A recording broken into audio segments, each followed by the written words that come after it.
comité et ça la nini. Tant que gouverneur oya yambi bapaya. Azana ner ana police parce que ngana za conseil ya gouverneur la province Équateur avant démembrement Sébastien Peto Pengo na yebi ndenge gouverneur a la province.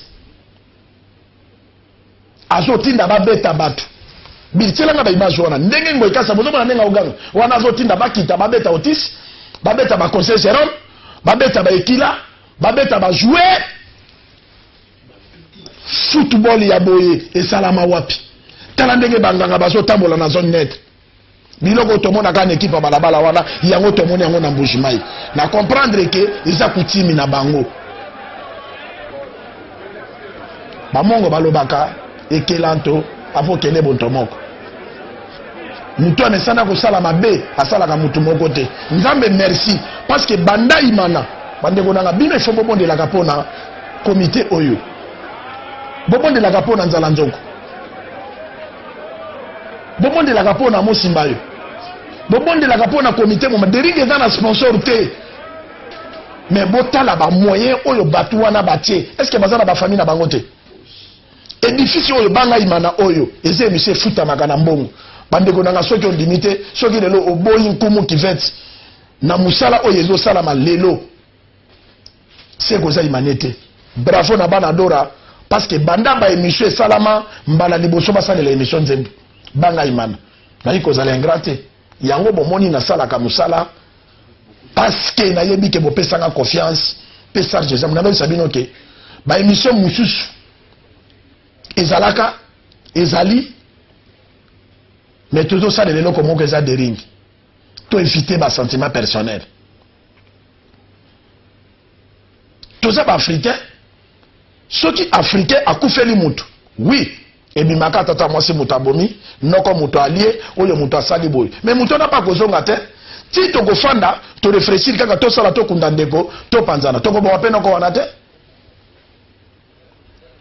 to yebaka ko penser banadora lelo ngai na regretter na match à Don Bosco parce que na match à Mazemba tabiso 1-2 to acclama pe to yeto tie 1-2-3 mitete oyeyaka nde to gagnaka tout puissant Mazemba to zonga na be na biso parce que comme il y a un groupe d'amis comme la déringue distraction te au nom de Jésus na lingi distraction te bon moni prison makala oyo imana mona kikuna na Mbujimayi comité ko iko sala nini comité tie ba jeune na ba condition bili enregistré bomoni hôtel bomoni avion to louer bomoni ba condition nyos ba jeune ba ba prix siko nini mususu ba koki ko sala na yebité hein na yebité alibi trazo siffler match azo le la lobi awa na prison il faut kana pesa ba penalty lokuta botela no penalty wana bidi tielanga ngona est-ce que penalty za la kandengo wana ba pesi joueur ballon asali crochet akoye moko penalty match nini bomona imana sabeta botela complot bazo sala la imana nazo lobana ba dirigeant na fait beaucoup de respect que je vous dois soki kaponda lobi mana beta lisuma toko beta te ba équipe oyo etikali ebeta ba match ti ba kokoma na 3e journée en phase retour nde tokomi ko bandela dering akobeta te tokobeta lisusu te parce que ya komi ba équipe nyonso evandi awo vite azobeta te Mazemba azobeta te ba équipe nyonso amike wana bazobeta te so équipe oyo amoneli nde imana pona sepelisa Moïse non relation ya Moïse ya na Moïse etali imana te dering pour comprendre ba joueur to komi Mbujimayi samedi na 0h ba joueur balali na tongo to beti match to match avion le même dimanche pour zala ka avion ya ko louer to zongi Kinshasa lundi entraînement mardi mercredi match ba équipe on efanda na yango ba joueur na biso baza mibali bo betela ba joueur maboko bo betela ba joueur wana maboko de ba remonter mon frère bozo le la pona nini bana dora botelema tozala liboke moko to ede équipe na biso tozala pembe na mosimba tozala pembe na liso nzambe tozala pembe na nzala nzoko po siko nzoko ayoki nzala bilimo ke lelo na suki wana po na dossier wana memanga na Mbujimayi résumé ya match comme ça tozonga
bomoni résumé ya match bomoni ke Deringue utaki na prison pour na match ya sanga balende comité ça eloka koloba te et puis eloko moko na koloba muke président Constant Omar yo komi na niveau nzamba élevé oti na niveau ya CAF mais tout ça la paix sérieux na biloko biso to sala kana mboka na biso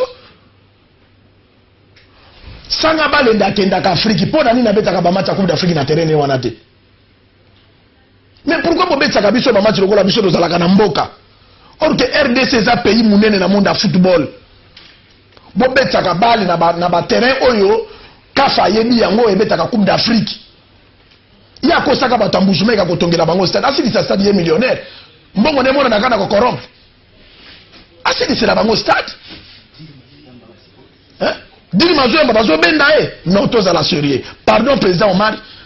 Vraiment na respectaka yo po yebi. Yo za fie nanga. Vraiment fungola misu ba stade oyo CAF na FIFA ba yebite bo betaka ba équipe ba l'été po lelo bozo za baso ba betana Léopard bazo utapi na ba fita na ba imana na ba équipe mususu wana siko bozo bebi ça veut dire bana ba ke lo betana ba terrain ba mabanga non trop c'est trop botali résumé ba monique za faute ya comité te ezali insécurité dans le stade. C'est malheureux. C'est malheureux. Merci Bill Moke. Même en comment qui fait une salle de martyr parce que les autres bêta qui n'a Don Bosco. Ola qui ça arrivé ya ba supporter ndenge bayaki. Ola qui ça ndenge bana bazoyemba. Ola qui ça ndenge bayaki ko yamba entre équipe na bango parce que télévision d'atango comme ça toujours. Mais avant l'accélération par Bill Moke, l'histoire nzambe akoloba lobby. Lobby réunion ya ba administrateur nyos. Ce qui administrateur alanda ke émission te yebi c'est que kuma lobby boye. Lobby bobenga conseiller Jérôme ako fixer bino heure na lié ya réunion. Réunion ana ezaka ya ba administrateur. Ba bengi ba président sectionnaire te. Na grande commission. Ndemba kozala na réunion ana lobby. Beaucoup ta contact na conseil Jérôme parce que c'est très important nous allons njoku akoloba lobby Bill Moke memanga na martyr ba différentes sections de yaki comme ça dozonga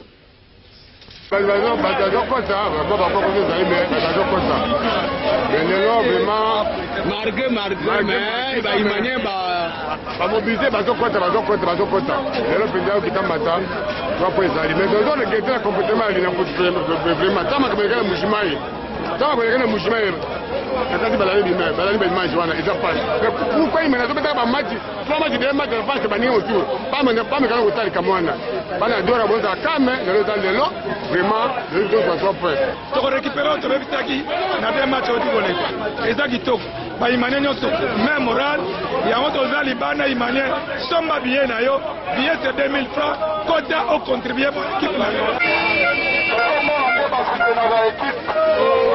merci na baimania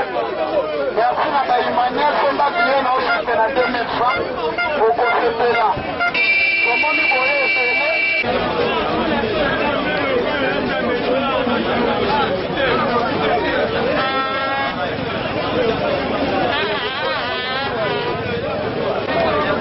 nasomba bile ngana imana na landaka imana partout ngai kasi moto l'image toujours à image à photo match à toi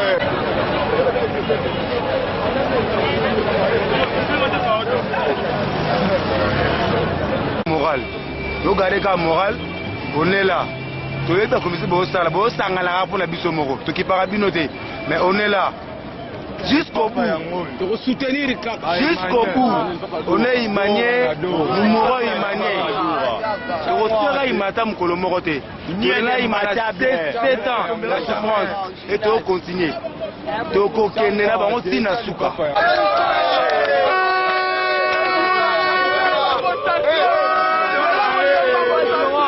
le 3-0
merci Bilmoke.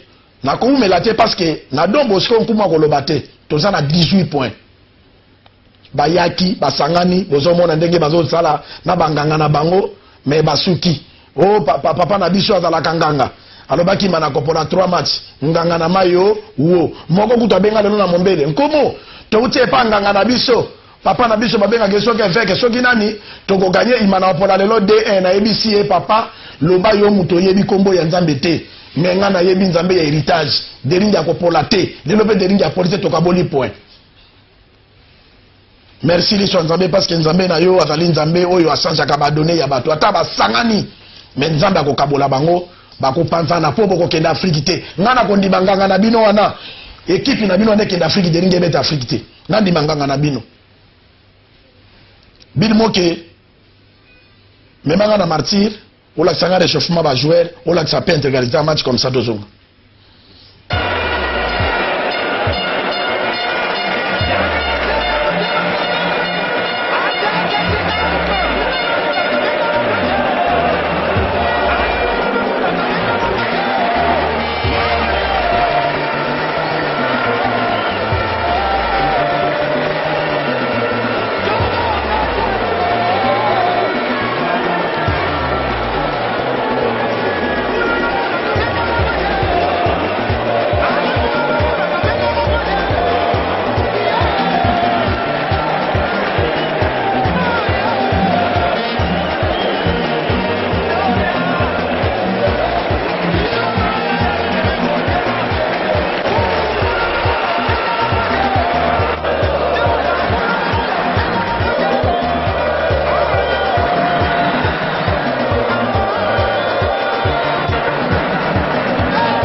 Merci Bilmo ke botali match. Félicitations à bas joueurs. Félicitations à bas supporters. Félicitations à comité. Nauchi koloba. Kenzala njoku akoloba lobby. Boko ta contact na président Jérôme. Na conseiller Jérôme. Akoye bisabino lié na air. Ya réunion. Réunion ana babengi mutunyo sauté. Ezali kaka ba administrateur ya équipe. Na bureau ya grande commission ndenge za constitué. Nde bakozala na réunion wana. Mais bobenga conseiller Jérôme. Bomoni nkumu alati noir. Naza éprouvé, famille Manieve éprouvé. Président à section nangai na Barumbu président Rouchka. Président Laurent Lomami Rouchka. Wanaza président nanga Koufaki personnel. Et Bembe Kobima dimanche bakokunda lundi. Soko zui Kabambar au commis croisement Kabambar Flambeau. Espace Beau Marché. Tokolela président Rouchka wana. Imane nyoso boya wana kolela président Rouchka parce qu'il y a président ya section ya Barumbu. Yango na lobaki jour wana ke toza lisusu na 48 section te parce que sectionnaire akufi. Président Olivier, yo lokolo ozalaki premier vice-président zo intérim organisé. Obosana ki kopesa nga numéro no pona pesa bato. Oba kobenga yo pona organisation ba imani obakoya. Opesi nga yango te, mais na kozwa yango parce que ba imani ba kobenga na ba téléphone na ba do communiquer bango numéro na yo. Yo ndo zo sala intérim en attendant ba ya ko installer yo okoma titulaire. Bongisa parce que ta mususu nzala nzokwa koya, ta mususu liso nzambe akoya. Tant que te bakoya parce que oya kufi aza président ya section. Donc lelo na koloba ba communiquer nyoso tout est vraiment président qui Kamongo félicitations merci parce que na mona qui arrivé na stade mobilisation salaki na pesi mbote na banadora de ring à Kobet Afrique. Na gosi li émission de sana féliciter président Olivier qui est présent tellement ezana ngoliwe yak et yakei to tikalina yo telema tambusa biso ndenge président Rouchka tambusa biso sa conflit sa nini banadora bana nyoso ya imana deringa za na conflité bolongo leloko wana na matoi na bino bolongola yango bazalu nyoso libanda so mundaire information lobi au nom de Jésus. Toi na besoin ko yoka bino te biso to yoka kankumu asa lobaki na biso ke deringa za ini fort et imbattable. Mutako ka biso sa de toi premier. Nkumu qui fait d'accord sur ces missions de sana pesa président Mosi Mbayoli Swanza Membot président Branchard Mbot, ba comité nyos de règle motema pembe, ba président sectionnaire, bino nyos vraiment ba mbote belé, même esprit otokotambola na yango parce que dering to tambola kan esprit, biso toza ba oiseau les plus puissants. Boyebi yango ndekana komo na nini, eza aigle, amona kana musika. Nkomu atambola kana force ya aigle na force ya lion. Yango moni na sambela kepaya liswa nzambe ya Mosimbayo. Mbote belé président Branchard courage yondo pesa nga ba courage yote tellement dirige motema pemba za premier pe tokozala toko bet Afrique année oyo communiquer ya liswa nzambe ya président Nzala Njoko akoloba lobby nazo préciser ngo bien ke babengi kaka ba administrateur na bureau ya grande commission boko ta contact na conseiller Jérôme yende ya kopesa bino lié na air ya réunion pour Nzala Njoko asolola. Vraiment Congo webi mobimba ba kontina ngai vraiment ba autorité so ba kumisaka de règle motema pembe ba mbote belé Bilmo ke Mike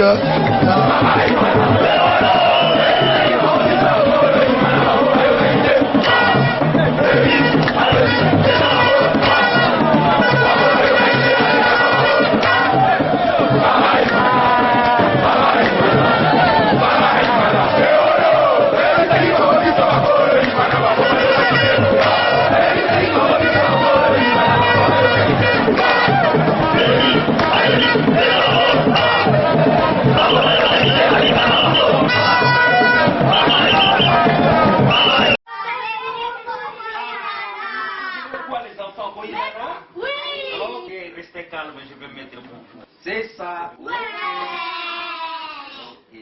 Le jugement dernier est inévitable.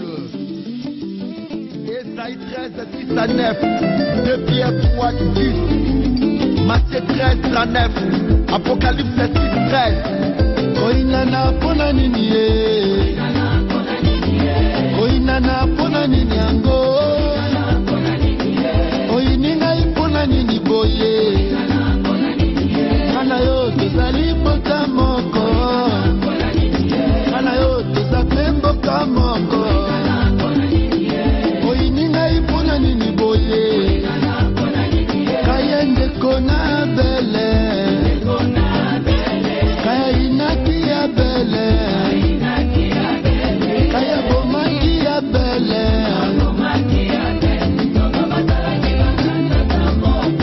tata moko,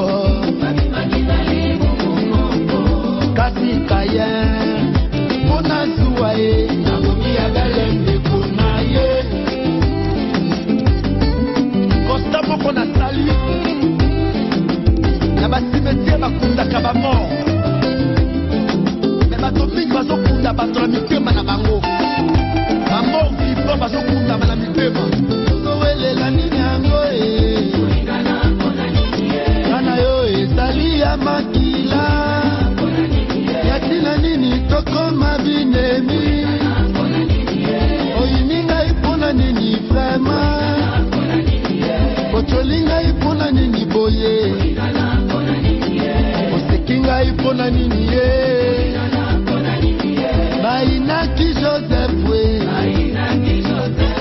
batekaki Joseph we, vraiment tata moko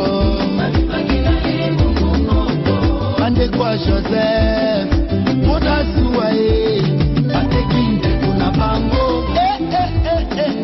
bikelamu nyonso ya nzambe baza bandeko na yo, koyi na moninga te, ndenge eza makeli ye akeli mpe yo, koboma mutu na poiso te, koyi na moninga na yo te, koyi na kolege ya mosala te, koyi nana na famille eza mabe, famille po ezali bokenisanga ngai moto te o, nalanda ngai moto te o, nazaya Yesu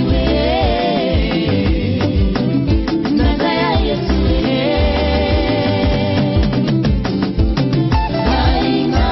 ngai moto te o, nalanda ngai moto te o, nazaya Yesu nazaya Yesu tema betona bashefu mususu lokaki akosa Matthieu 22, 39 naleli pasi na motema, naleli mai na miso, naleli pepe congolais, ah Yesu basali na nzambe batei bamusicien koina na mpona nini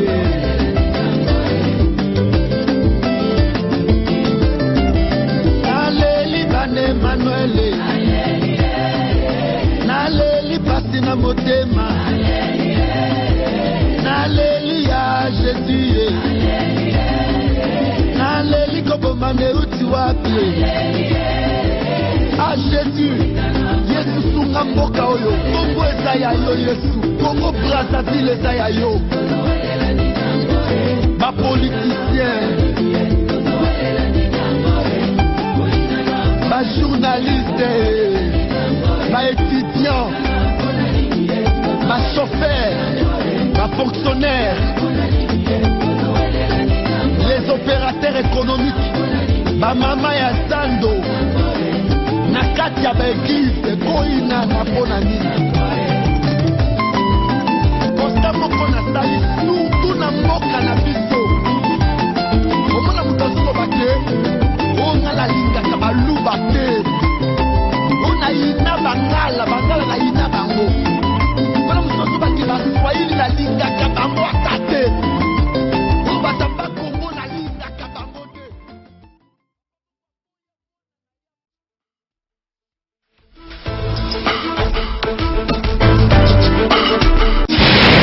Ce journal vous est présenté par Congo Énergie.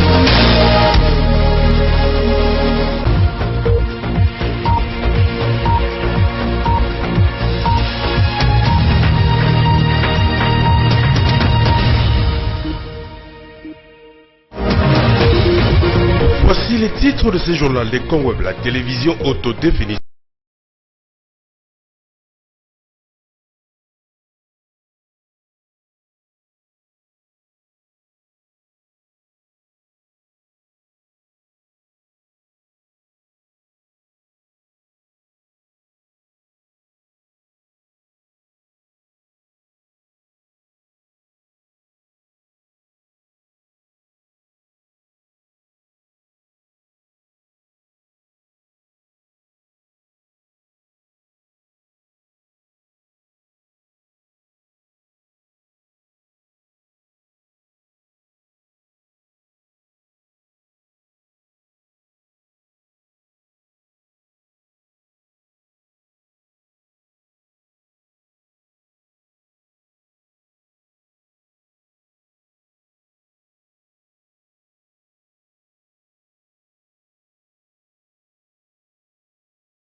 Cet après-midi, nous sommes venus rendre compte à Son Excellence Monsieur le Premier ministre de notre analyse de la situation économique, de ce que nous avons pu constater et des perspectives et des recommandations que nous avons pu formuler à l'encontre des autorités. Et nous avons échangé donc sur la situation économique et sur les perspectives économiques du Congo. Eh bien, le Premier ministre et nous-mêmes, nous étions tombés d'accord sur le constat. D'ailleurs, c'est un constat dont il avait fait part lors de son discours, lorsqu'il avait déposé le projet de loi des finances il y a quelques jours à l'Assemblée nationale.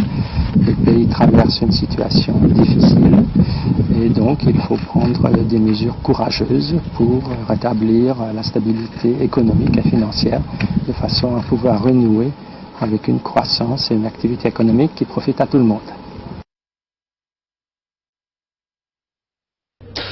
Sachez également que le gouvernement de la République s'apprête à envoyer certains agents de l'administration publique à la retraite.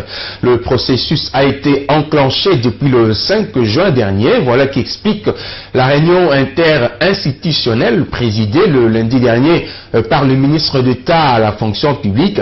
La démarche est saluée par les syndicalistes qui cependant posent une série de préalables pour la réussite de cette opération de mise à la retraite. Élisée Odia et Cédric Wassam, reportage.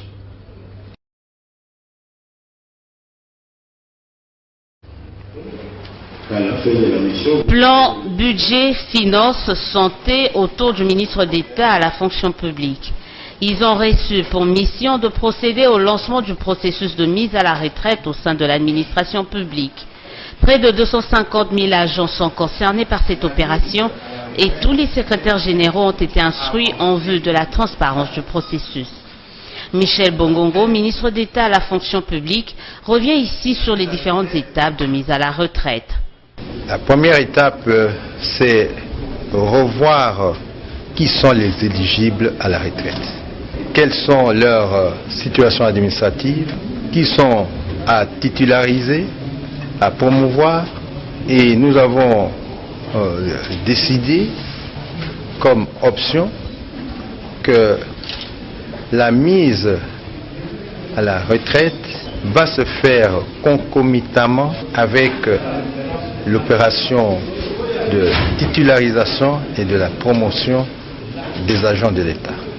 Du côté des syndicalistes, l'on brandit une série de préalables avant l'effectivité de cette opération. Nous avons demandé que pour ceux qui sont éligibles à la retraite, qu'on puisse d'abord les titulariser. Après la titularisation, viendra l'étape de réfléchir autour des éléments qui devront contribuer au calcul des indemnités de sortie. Et après, ça sera la retraite proprement dite. C'est ça pour nous les conditions que nous avons posées. Mais dans l'ensemble, nous sommes d'accord que ceux qui ont 65 ans puissent partir à la retraite. Et ceux qui n'ont pas 65 ans, mais qui ont 35 ans d'ancienneté dans l'administration publique, s'ils veulent rester, qu'ils écrivent conformément à la loi. Toutefois, syndicalistes et gouvernements se sont mis d'accord pour qu'au plus tard le 1er juillet, le premier retraité puisse entrer dans leurs droits. Examen d'État édition 2017, le ministre provincial de l'Éducation et les gestionnaires du secteur éducatif de la ville ont eu une séance de travail axée essentiellement sur le préparatif de la passation de la session ordinaire de l'examen d'État édition 2017 prévu du 19 au 22 juin prochain. Élisée Odia, commentaire. Les finalistes de l'école secondaire s'apprêtent à franchir la dernière étape avant l'obtention de leur diplôme d'État. Au niveau de la ville de Kinshasa, l'exécutif provincial veille à ce que la passation de la session ordinaire de ces épreuves se déroule dans les meilleures conditions. Ainsi, Dominique Oueloli a tenu à rappeler les instructions du gouverneur de la ville, notamment en matière des frais de participation à l'exétat 2017, qui du reste sera désormais bancarisé. En ce qui concerne le frais de participation, nous avons rappelé le prescrit, n'est-ce pas, de l'arrêté du gouverneur qui fixe ce frais à 22 500 francs congolais. Je dis bien 22 500 francs congolais. Le frais de participation de 22 500 qui sont récoltés dans les écoles par le chef d'établissement doivent être versés à la banque. Il y a 2 banques qui ont été identifiées dans des comptes attitrés au niveau de Finca et de Procrédit. Le ministre provincial de l'Éducation va en outre insister sur la nécessité d'encadrer les finalistes aussi bien par l'école que par les parents. Nous avons demandé aux gestionnaires du secteur de l'éducation dans la ville de Kinshasa de pouvoir encadrer les écoles par rapport à cette épreuve qui pointe déjà à l'horizon. Et nous avons insisté aussi sur la participation comme il se doit des élèves qui doivent être encadrés aussi bien par leurs parents que par le chef d'établissement. Dominique Oueloli en a profité pour mettre en garde contre tout tapage à la fin des épreuves tout en rappelant l'interdiction d'organiser les maquis.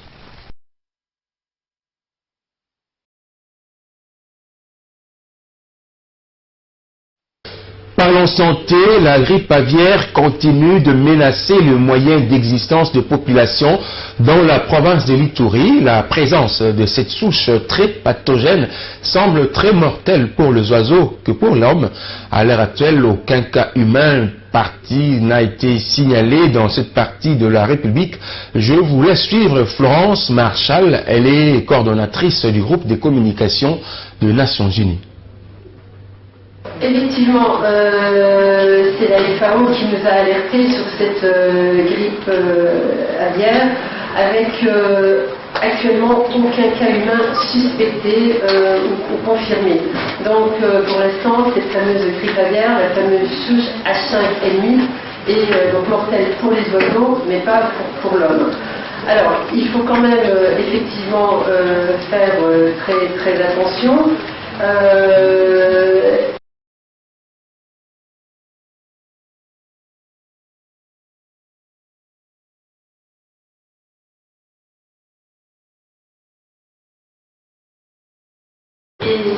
Parce que cette situation pourrait, la première conséquence de cette situation, c'est que si cette épidémie continue, les volailles vont mourir en grand nombre et cela va avoir un impact sur la sécurité alimentaire des populations. Un peu de religion dans ce journal. Le ministère chrétien de combat spirituel CIFMC, extension de Luanda, vient d'acquérir un nouveau bâtiment. La nouvelle église a été inaugurée récemment. La cérémonie a connu la présence de plusieurs autorités congolaises. Images et commentaires. C'est un grand jour pour le ministère chrétien du combat spirituel, extension de Luanda en Angola. Une somptueuse salle en plein cœur d'un quartier huppé de Luanda vient d'être construite. C'est ici que des milliers de combattants de Luanda pourront adorer, louer et célébrer l'Éternel. Une cérémonie à laquelle on prépare plusieurs personnalités politico-administratives de l'Angola. Parmi elles, le représentant du maire de Luanda et la représentante du ministre de la Culture. Un événement qui a coïncidé avec la célébration de la Pentecôte, occasion de dédicacer également ce temple à l'Éternel. Pendant une semaine, tous les projecteurs seront braqués sur Luanda qui accueille plusieurs délégations venues des 4 coins du monde. D'entrée de jeu, à travers une retransmission depuis Kinshasa, le couple berger du ministère chrétien du combat spirituel a remercié d'abord Dieu pour la matérialisation de ce projet, ensuite les autorités angolaises et tous les fidèles du ministère chrétien du combat spirituel de l'Angola, avant d'ajouter que l'inauguration de cet auditorium marque un grand tournant dans les fonctionnements du ministère chrétien du combat spirituel. C'est sous un tonnerre d'applaudissements que l'assistance a accueilli ce message, preuve que le ministère chrétien du combat spirituel est bien implanté en Angola. Le pasteur Ebenezer Tété de Londres a présidé la cérémonie d'inauguration. Pendant 7 jours, des éminents orateurs vont devoir défiler tour à tour pour abreuver le peuple de Dieu. En sport, Ligue nationale de football, le 2MP vient d'être accroché cet après-midi au stade Martyr par le cercle sportif Don Bosco de Lubumbashi. 2 buts partout, c'est le score final qui a sanctionné cette rencontre jouée dans le cadre de play-off. Le 2MP conserve la première place avec un total de 18 points. Nous allons y revenir dans notre édition de ce jeudi. Madame, Messieurs, place à présent à la revue de presse. Cette revue de presse vous est présentée par Happy Congo. Happy Congo, c'est construire sa maison moins chère, rapide, solide et durable avec isolation thermique et acoustique garantie. Bonsoir, le RASOP se mobilise pour de nouveaux objectifs, rapporte Géopolice Hebdo. Le tri hebdomadaire indique que le rassemblement des forces sociales et politiques acquises au changement se réunira en conclave du 8 au 10 juin prochain. Les rapports des commissions constituées pour l'organisation du dit conclave étaient attendus.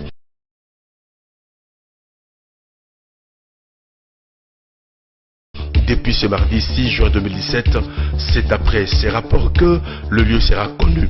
Conclave du RASOP, enjeux et dangers, constate Congo Nouveau. Pour le journal, les dirigeants du rassemblement doivent, lors de ces assises, poser le vrai diagnostic avant de proposer les solutions idoines pour relancer la machine de l'opposition. Obsèque de Tshisekedi, la préséance divise, écrit la référence plus, la consort indique qu'une lueur d'espoir semble pointer à l'horizon. Son frère cadet Monseigneur Gérard Moulumba, qui prenait langue dernièrement avec la presse, a laissé entendre que les discussions sur l'organisation des obsèques se poursuivent, mais a regretté le fait que le gouvernement congolais veut récupérer politiquement les funérailles. Malgré l'ultimatum du Raïs du 12 mai dernier, toujours pas de Sensa, titre Forum des As. Pour les confrères, depuis plusieurs semaines, l'opinion attend impatiemment la mise sur pied du Comité national de suivi de l'accord et la désignation de son président. Hélas, on semble ne plus en parler. Face à ce qui ressemble désormais à un silence radio, des voix s'élèvent de plus en plus au sein de l'opinion à Kinshasa. Assemblée nationale, au gard à la violation de la loi, s'exclame la prospérité. En croit les journaux, le MLC continue à revendiquer le remplacement de Mme Micheline Billet, actuellement questeur adjointe au bureau de la CENI. Cette revendication, pourtant maintes fois exprimée, donne tout l'air d'un acharnement quasi injustifié au regard de la lettre et de l'esprit des dispositions constitutionnelles et législatives en la matière. Violence au Kasaï. Le spectre d'une enquête internationale plane sur la RDC, constate enfin les courriers de Kinshasa. Pour le quotidien, le haut commissaire de l'ONU aux droits de l'homme a indiqué en marge de l'ouverture le 6 juin à Genève la 35e session du Conseil des droits de l'homme attendre d'ici 2 jours des engagements de la RDC au sujet des investigations sur les violences dans la province du Kasaï, brandissant en même temps la menace d'une enquête internationale. Au revoir.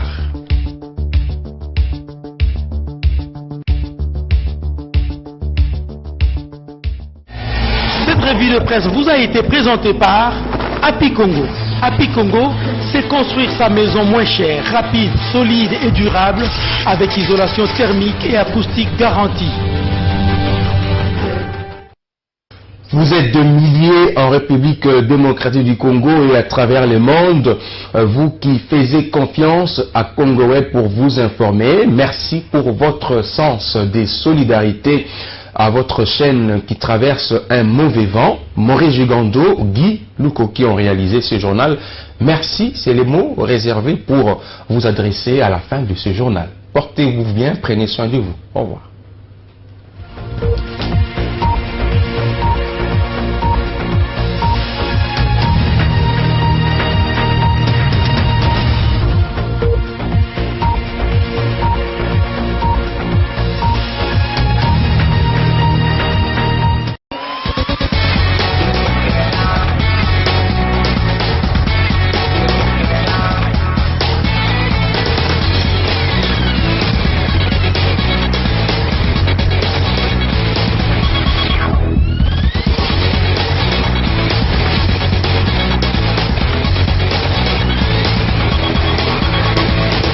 Congo Web.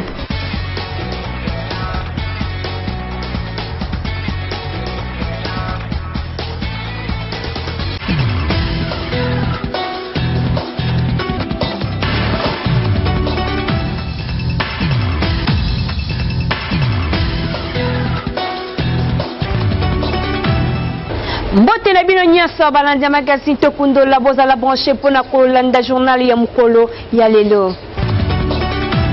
Premier ministre Bruno Tshibala na membre nyonso ya gouvernement bazali na école ya gestion depuis mercredi 7 juin oyo na cité ya Union africaine. Ezali initiative ya président de la République pona ko rappeler gouvernement Tshibala mission na ye pe ko pousser bango na mosala pona ko atteindre objectif ya malamu. Compte rendu.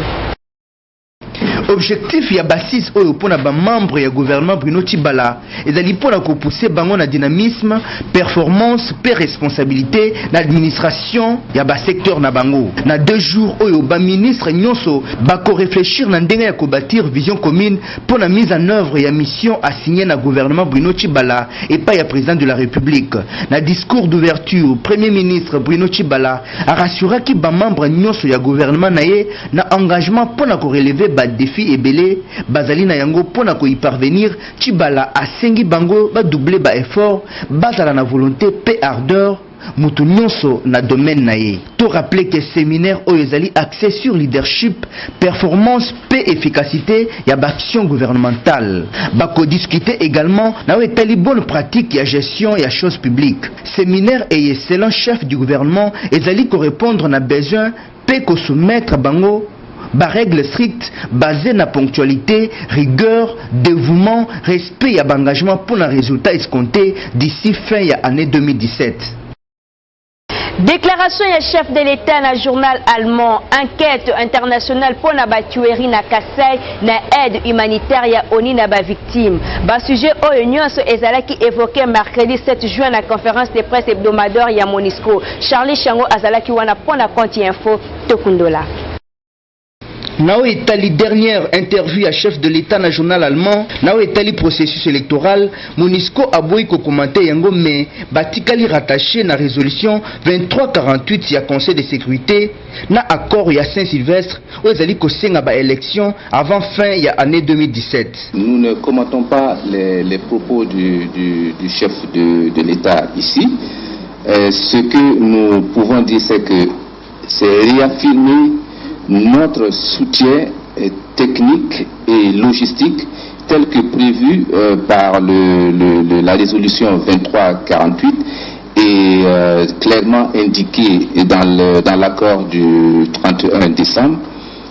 C'est un chef d'État qui a fait une déclaration et il a le droit d'exprimer son opinion sur les questions d'actualité concernant son pays. Et d'ailleurs, vous savez que le représentant spécial du secrétaire général n'arrête pas ses bons offices. Il rencontre à tout moment tous les acteurs politiques de la scène politique congolaise pour essayer de trouver justement un consensus sur la mise en place du Conseil national du suivi de l'accord et permettre ainsi d'aller tranquillement vers des élections. Théophane Kinda ayanolaki pe nao etali enquête internationale na Kasai sur demande de la communauté internationale. Et nous pensons que cette enquête d'ailleurs qui a été acceptée par le gouvernement congolais, si vous ne le savez pas, le ministre des droits humains l'a du reste déclaré sur les ondes de Radio Okapi. Le gouvernement est disposé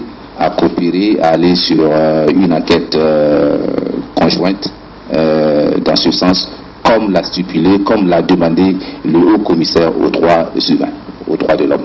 Occasion pour la représentante humanitaire ya Monisco kosenga plus de sécurité bisika baza kokende pona kokutana na ba déplacer na région ya Kasai.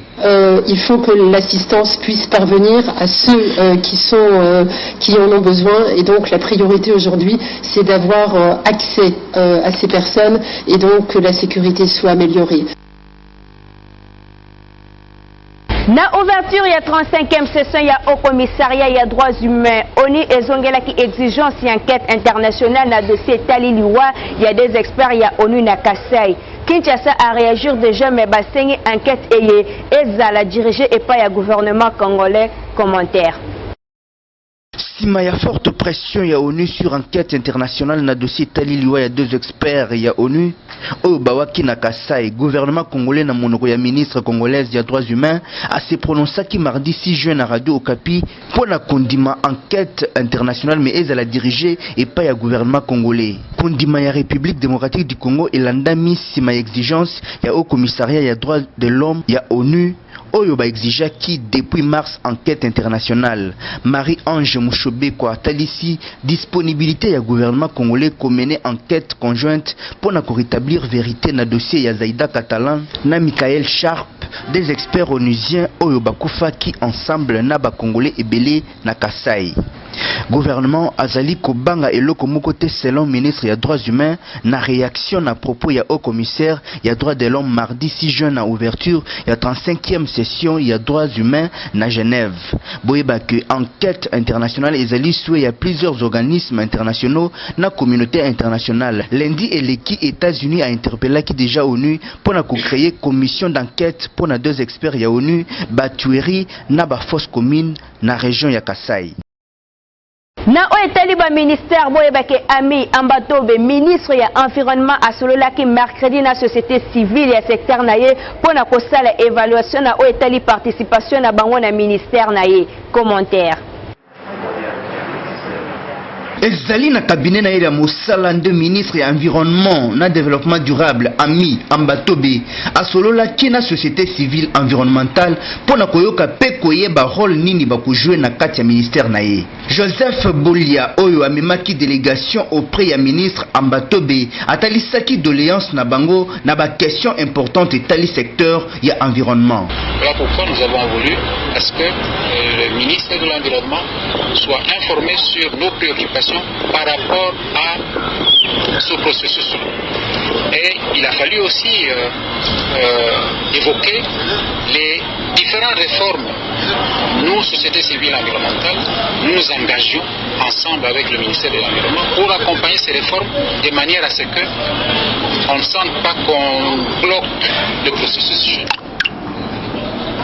Que nous sentions que tout va ensemble pour que un certain nombre de processus forestiers communautaires, RED, gouvernance forestière évoluent. Ministre de l'Environnement Ami Ambatobe a promis ki bango implication na ye pour répondre à la doléance au nyonso basoulevaki. Depuis lancement ya enrôlement na Kinshasa bakino ebele bazali ko crier na lanterne ya ba opérateur ya Seni ming pe surtout bazali ko senga na Seni abaksa ba machine na ba centre ebele caméra na biso ezala ki lobi loleki na moko ya ba centre na commune ya Mongafula. Tozali awa na interface 2 na commune ya Mongafula awa enrôlement et bandaki depuis dimanche 4 juin oyo constate osali zali lenteur observé pour na ba machine commune enrôlement na centre oyo population bakundola kiboye. Donc tozo senga na mokambi ya Seni ifo machine wana eza lebele facilité bato kozwa ka ba carte tozo fanda kaka boye kozela ka bando bato bakota kitongo na lubabimite 20 personnes kaka bakoti tongo na lubabimite pona ni machine moko batindi des machines otindi garçon na fille wana ebi clavier te ebi informatique na mutu te asa eloko te pona wa relais mutu pour ça la plus de 30 minutes pour mutu ba carte d'électeur ceux qui va bengi 20 personnes à 6 heures bako bimati 12 heures yango ceux qui va monique donc ba asala ki test azoki bato ba ki compétent premièrement nombre de machines est suffisant na tibiso na monga fula banda cité vex si na suka na komi to na 3 centres centre mo na Saint-Rita centre mo en interface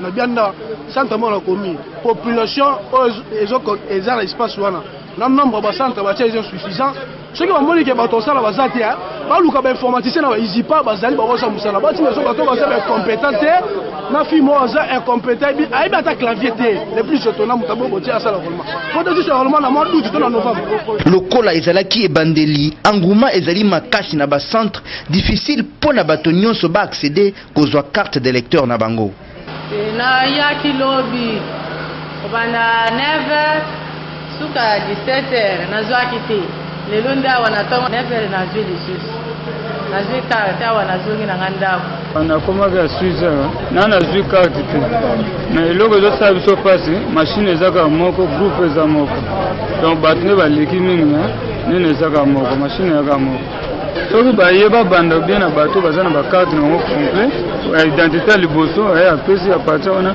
bakokenda lombango bato priorité na bato baza na bakarte na bango wana nde bakosala makambo na lombango. Tantôt ezali panne ya machine ya enrôlement côté mosusu ba agent ya Seni bazali na lenteur. Voilà ba problème oyo Seni azali donc interpellé pour na kosilisa en vue ya ko respecter délai à pesi ya 3 mois na ville province ya Kinshasa. Na rubrique Bokundo Lindeko Flavien azali ko interpeller gouvernement Tshibala surtout na o etali social. Likamotali budget à la population va retourner dans le Flavien. Toyoki budget plus de 7 milliards, Toyoki budget à 10 milliards, Toyoki budget. N'a comme ça budget ou les aliments monter dans ma population. Projet à loi budgétaire on va déposer recevable à l'Assemblée nationale. Et d'aller dans bon monter dans l'espèce.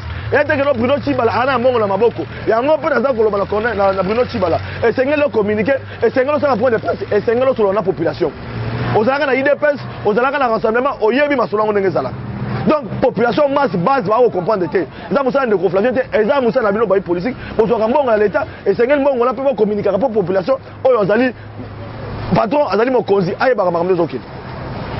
budget population ezali te que non budget oyo connaît dans mwana mboka Bruno Tshibala amemi l'Assemblée nationale yango nde ezali masolo makoki ya mboka kuna ba député ba déclarer recevable parce que alobi na ye ezali ba intention akozwa mosolo awa akozwa mosolo boye akosala boye ba matière première et mati ekiti ekozala ndenge nini mais en réalité esengeli asala tout pour que azwa mosolo wana a affecté yango selon ba dépense oyo ya à prévoir mais likambo etali salaire ba fonctionnaire likambo etali salaire ba policier likambo etali salaire ba enseignant na kobeta sete na population ba député oyo bopona population bango nde bazali ba autorité budgétaire bango nde batalaka likambo ya salaire to bakokitisa to bakomatisa wana ezali ba député. Est-ce que l'enseignant va confondre ma malamu? Bino ma député. Est-ce que le médecin va confondre ma malamu? Bino ma député. Est-ce que la population de Golo militaire, de policier, de va confondre ma malamu? Ou est-ce que les Cambodgiens va député? C'est la gouvernement. Tango comme rapport na bino na Ecofin boko tala ndenge boko sala bino nde bozali ba autorité budgétaire et c'est ngali bo appelé ba responsable bino ba député parce que passe la population et ont dépendre de bino. Va proposer bino budget botala o etali salaire va fonctionner na ko beta CT et puis na ko senga na Bruno Tshibala pour la ministre ya travail et progrès social ministre ya travail ameka kotala conditions sociales oyo ba travailleurs batala kana ba ndo pakistanais na ba chinois et sengeli kotala yango parce que lelo ba ko futa mabato oyo za la raté et sengeli kotala yango mona moka Bruno Tshibala na ba ministre na otia parce que lelo compte à rendre et kozala na yo population ko juger yo outaka na ba critique ya opposition ya IDPS pembe na mwana mboka eche tsengedi best ngande bokonga koba bolobaka mingi abo bandi musala population sengela sentir que non lelo yo aza ko vivre malamu conditions sociales changer salaire na bango changer sinon te ko zanango kaka utopique population a ko perdre espoir ati a perdre espoir bana kala a ko perdre sous espoir yango to ko beta cette na mwana mboka Bruno Tshibala et sengeli otala lisusu condition ya ba travailleurs ya mboka na biso pour na kosukisa lisusu bande ko balandi to ko beta cette parce que ba neko na biso ya diaspora o bali bana mboka ba ko bituna bango ba ko voter to ba ko voter te kone nanga esengeli o expliquer tant to ko beta cette parce que population a la kanda population na méchant esengeli ayeba a se faire enrôler à voter pour ba kene élection wala ali soutien batu nyonso alors kone nanga esengeli communiquer na micro to kundola esengeli communiquer la population oyo balanda magazine pour être ba comprendre makambo nini seigneur ko sala e ko leka ndenge na santé boye ba ke docteur Bruno Tshibala azali ko soigner babeli oyo bazali na bokono ya mikuwa azo soigner pe azo poser plâtre sima 3 jours au biki pe azo soigner les sous baye bazali na bokono ya miss na mayema tali tension na kati ya centre Gloire to innover plâtre ya 3 jours oyo ko kangisa mikuwa donc ce qui obukani oye to tche plâtre wana ekangisi mikuwa oyo ki malamu dans 3 jours ou carrément ba oyo ba soigner bango bakoki kotambola te ti lelo bazotambola na babeki na babibende toza kosoigner bango pe na bato oyo baza na baarthrose bahernie discale na centre Gloire to innové pe lisusu traitement ya tension ya misu maladie oyo tobengi glaucome prise en charge nango eza sur place epa na biso awa eza bacataracte bafilaire na bampoule oyo ederangeaka bato na miso toza kosoigner yango sur place et pas na biso. Sans oublier nous avons aussi service ya kinésithérapie. Donc pour plus il y a précision bokoki kobenga na numéro oyo eza affiché ou koya carrément na centre na biso ezwami na avenue Dembo croisement à Sosa non loin na Kimpwanza. Donc ceux qui ont commis déjà na Kimpwanza autouni avenue Dembo côté ya Camp Christ Roi bakola kiso avenue Dembo okozwa biso toko yanola yo na mituna oyo okoki kozala. Dubai na facilité tozo continuer ko pesa visa chaque jour pe tozo rappeler que date